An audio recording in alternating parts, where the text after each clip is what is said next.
الاخوان السلام عليكم، نتمنى تكونوا بخير وبصحه جيده ان شاء الله وانتم كتشاهدوا في هذا الفيديو. عواشركم مبروكه ورمضان مبارك كريم، الله يدخل عليكم بالصحه والسلامه وطول العمر. في هذا الفيديو غادي نحاول نتكلم لكم على شجر الزيتون. كما كتعرفوا شجر الزيتون بدا كيطلق النواره، وخصنا ضروري نديروا الحيطه والحذر باش ما تحملناش ديك النواره.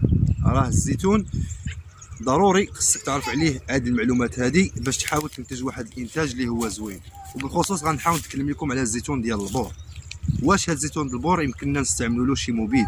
يعني بزاف د المعلومات اللي غتحاولوا تعرفوا معنا في هذا الفيديو هذا. تابعونا حتى الاخير، ما تنساوش تدعمونا في القناه، جزاكم الله خيرا. كما كتعرفوا الاخوان، في هذه الفتره ديال شهر 3 شجر الزيتون كيطلق النوار، ولكن خصنا ضروري نحتفظوا على هذه النواره هذه حيت هي الزيتونه، خصنا ضروري نحافظوا عليها باش ما تطيحش. بالنسبه للزيتون الاخوان ديال البور، الزيتون ديال البور اللي ما كيتسقاش ما خصكش تستعمل له حتى شي مبيد، لا من ديال الازهار او لا شي مبيد، من غير تستعملوا شي مواد اللي هي طبيعيه، بحال مثلا الغبار. غادي تشد الغبار وكتستعملو ما بين شهر 11 وشهر 12، هادو هما الفتره اللي يمكن لك تخدم عليه الزيتون. هذه كنتكلم على الزيتون ديال البور، حيت الزيتون الا ما ولفتيهش الدواء خصك توالفو له من الاول. الا ما عمرك داويتي وغادي تجي وغداوي واحد الزيتونه كبيره غادي تقتلها. اذا الزيتون بغيتي تداوي خصك من ابتداء ملي كيكون صغير وانت غادي كداوي فيه باش كيكون مولف ديك الدواء. بالنسبه للزيتون ديال البور ما خصكش تستعملو حتى شي مبيد، الا استعملتيه غادي تقتل الزيتون ديالك.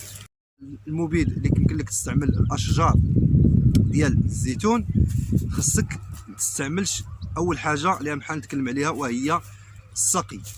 بالنسبه للسقي بالخصوص في هذه الفتره، كل ما كانت تفعتي الماء مزيان غتحاول تخرج الانتاج مزيان، حيت الماء هما دوك النوار. كل ما تفعتي الماء كنحاول ديك النوار كيخرج كامل. والفتره اللي يمكن لك تحضي منها بالخصوص في شجر الزيتون وشجر بصفه عامه هي الفتره ديال الضبابه. الضبابه الا صبحت الضبابه خصك لا غدا خصك ضروري خصك دير المبيد اللي يمكن لك ديال الضرب باش ما كتحلكش النواره.